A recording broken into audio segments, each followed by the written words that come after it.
చేసి చేయడు చేయక చేయుచుండు చేయని చేయు చేయడు చేయడొకటి చేసు విడుచుట నిర్ణయ సరణి లేదు కల్పనాతీత యోగాత్మ కేవలాత్మ.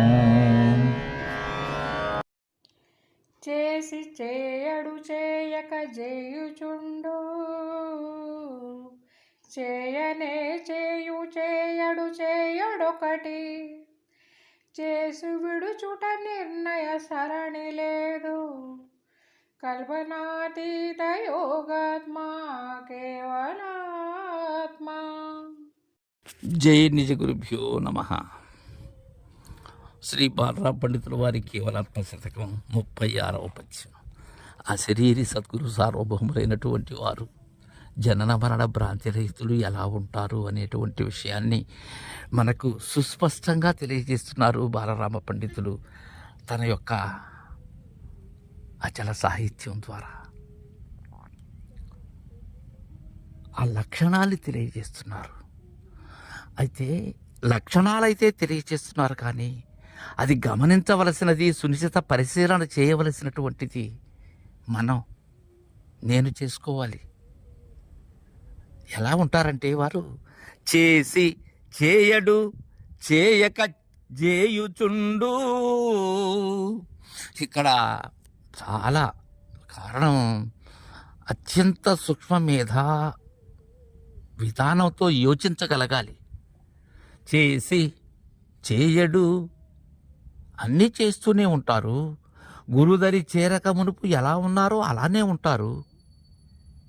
అన్ని వ్యాపారములను, ఇంద్రియ వ్యాపారములు ఏవైతే ఉన్నావో, శరీరములో జరిగేటువంటి మార్పులు ఏవైతే ఉన్నావో, శరీరంతో చేయవలసినటువంటి కర్మములు ఏవైతే ఉన్నావో అవి తనకున్న జ్ఞానము, తనకున్న నేర్పుతో చేస్తూనే ఉంటాడు.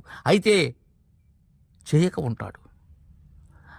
ఇక్కడ ఏంటంటే ఇదే కర్తృత్వ రహిత కర్మాచరణ అని సిద్ధాంతకర్త తెలియజేసింది.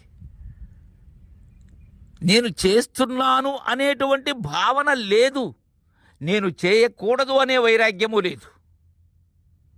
చేస్తున్నాడు, చేయటము లేదు. చేయక చేయుచుండు అంటే నేను చేస్తున్నాను అనే భావన లేకనే చేస్తూ ఉంటాడు. మరలా ఇది నిష్కామ కర్మ కాదు, ఇది కర్తృత్వరహిత కర్మాచరణ. అక్కడ కర్తృత్వము అనేటువంటి భావన లేదు. ఆచరణ మానాడా? లేదు, చేస్తూనే ఉన్నాడు. అయితే ఎలా చేస్తున్నాడు? చేయకనే చేస్తూ ఉన్నాడు, అనకనే అంటూ ఉన్నాడు, తినకనే తింటూ ఉన్నాడు, వినకనే వింటూ ఉన్నాడు.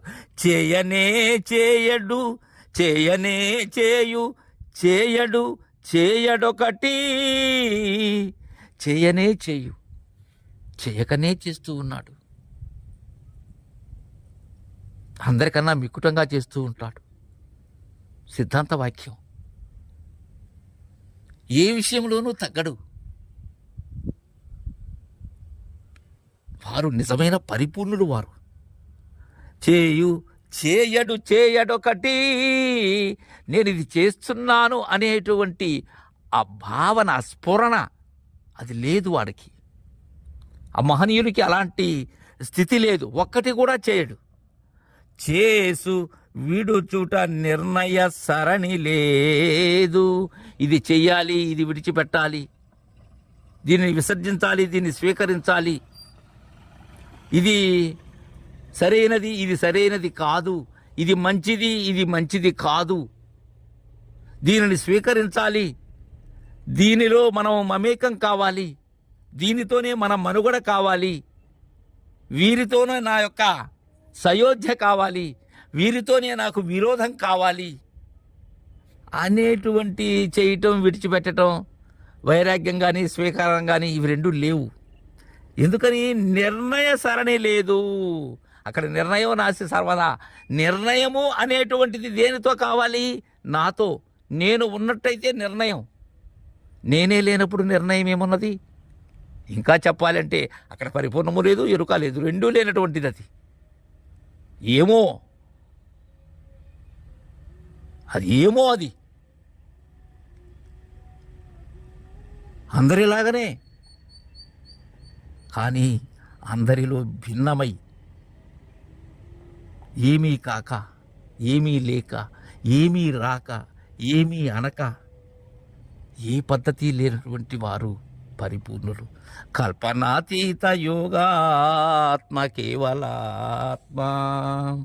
జై గురుదేవా.